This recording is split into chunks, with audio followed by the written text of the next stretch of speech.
I've been feeling so down, yeah. Can you tell me why? Can you tell me why I'm down, yeah. No. Assalamualaikum warahmatullahi wabarakatuh. Halo teman-teman, welcome back to my YouTube channel. Balik lagi di channel aku, Sally Imida. Nah, di video kali ini kita akan latihan soal part ke-11, khususnya teman-teman yang mengambil formasi P3K Kesanitarian atau Kesehatan Lingkungan. Sebelum kita lanjut ke videonya, jangan lupa untuk like, comment, share, dan subscribe, serta nyalain juga lonceng notifikasinya, supaya tidak ketinggalan video terupdate dari channel aku. Yuk langsung saja kita mulai soal pertama. Tidak semua air dapat dikonsumsi oleh manusia.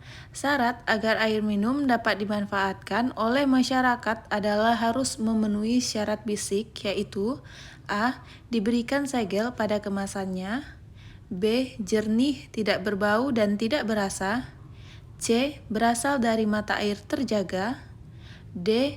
Klarifikasi dari PDAM, E. Tidak ada unsur kimia. Jawabannya apa ya teman-teman?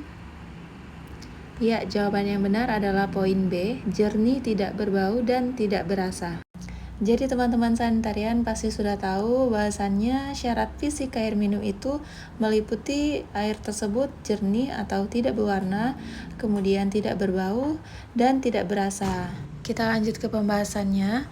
Air minum yang didefinisikan sebagai air yang melalui proses pengolahan atau tanpa proses pengolahan yang memenuhi syarat kesehatan dan dapat langsung diminum. Kemudian, air minum aman bagi kesehatan apabila memenuhi syarat fisika, mikrobiologis, kimia, dan radioaktif yang dimuat dalam parameter wajib dan parameter tambahan. Jadi untuk parameter fisiknya itu yaitu yang tadi ya teman-teman, tidak berbau, tidak berasa, dan tidak berwarna. Oke teman-teman, jadi untuk persyaratan kualitas air minum itu setidaknya memenuhi kriteria Permenkes nomor 492 tahun 2010 tentang kualitas air minum. Nah, di Permenkes ini sudah lengkap sekali ya teman-teman, dari parameter wajib, kemudian parameter tambahan itu sudah ada lampirannya di Permenkes ini. Jadi teman-teman tinggal download di Chrome dan baca-baca untuk menambah wawasan.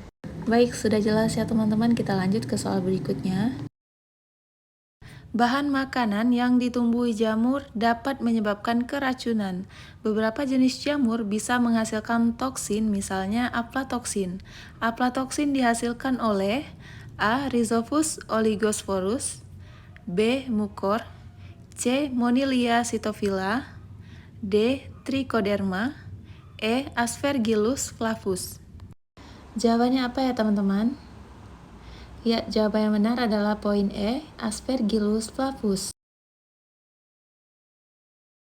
Oke teman-teman, jadi toksin ini adalah substansi beracun yang diproduksi oleh makhluk hidup seperti bakteri atau jamur yang berpengaruh pada bahan pangan. Jadi jawabannya ini adalah Aspergillus flavus. Yuk kita lanjut ke pembahasannya. Aspergillus flavus dikenal sebagai jamur penghasil aflatoksin yang merupakan mikotoksin paling berbahaya.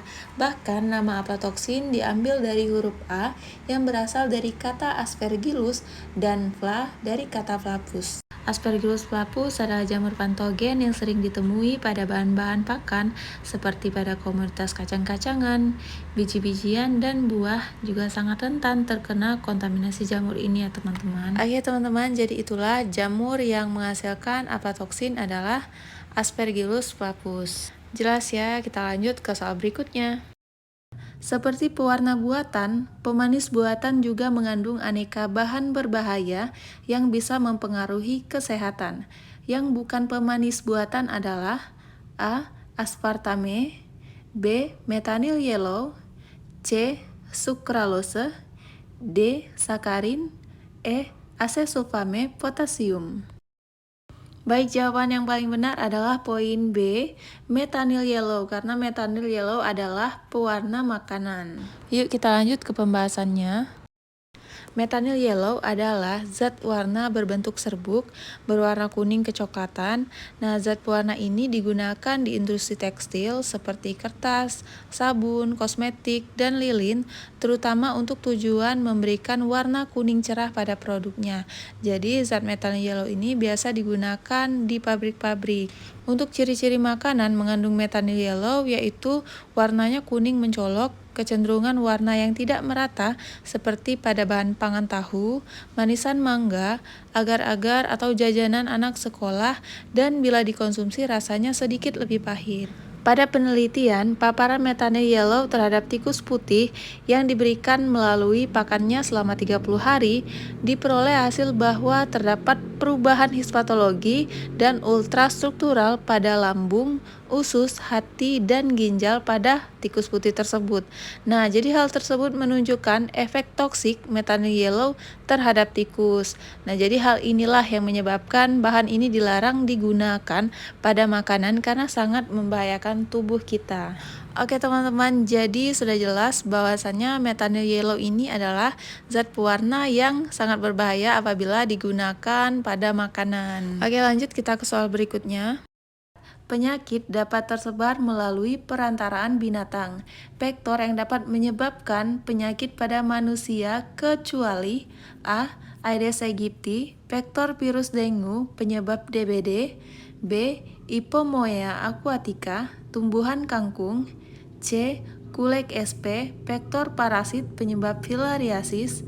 D. Musca domestica, lalat. E. Anopheles sp, vektor Plasmodium sp penyebab malaria. Jawabannya apa teman-teman?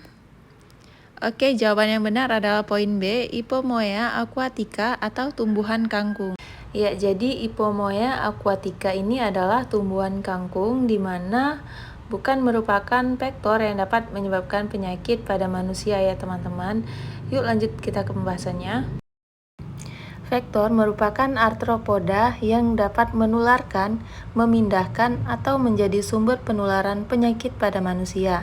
Vektor yang berperan sebagai penular penyakit dikenal sebagai arthropoda borne disease atau sering juga disebut sebagai vector borne disease yang merupakan penyakit yang penting dan seringkali bersifat endemis dan menimbulkan bahaya bagi kesehatan sampai kematian. Nah, jadi apa saja vektor yang dapat menularkan penyakit? Jadi banyak sekali ya teman-teman, tetapi kita akan bahas yang ada di pilihan ganda. Yang pertama itu Aedes aegypti adalah jenis nyamuk yang dapat membawa virus dengue yang menyebabkan penyakit demam berdarah yang ditularkan melalui gigitan nyamuk. Jadi yang biasa kita kenal dengan penyakit DBD yang disebabkan oleh nyamuk Aedes aegypti ini ya teman-teman.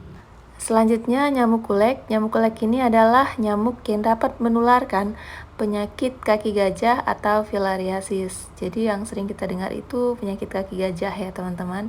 Dan ada Musca domestica. Musca domestica ini nama dari lalat rumah. Nah, lalat rumah ini dapat berperan sebagai vektor mekanik amebiasis, disentri, toxoplasmosis, dan penyakit cacing usus. Jadi banyak sekali penyakit yang dapat disebabkan oleh lalat ini. Baik, sudah jelas, kita lanjut ke soal berikutnya.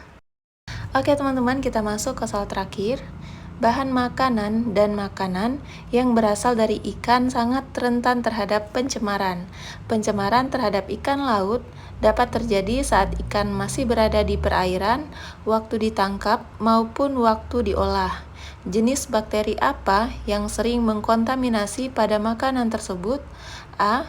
Vibrio parahemolyticus. B. E. coli patogen. C. Ascariasis. D. Salmonella typhi. E. Ethambocoli. Jawabannya apa teman-teman? Ya, jawaban yang benar adalah poin A, Vibrio parahemolyticus. Nah, jadi bakteri ini adalah bakteri yang biasa mengkontaminasi makanan, terutama ikan laut ya teman-teman. Yuk kita lanjut ke pembahasannya. Vibrio parahemolyticus adalah bakteri halofilik yang menyebabkan gastroenteritis akut setelah memakan makanan laut seperti ikan mentah, udang faname mentah, atau kurang matang.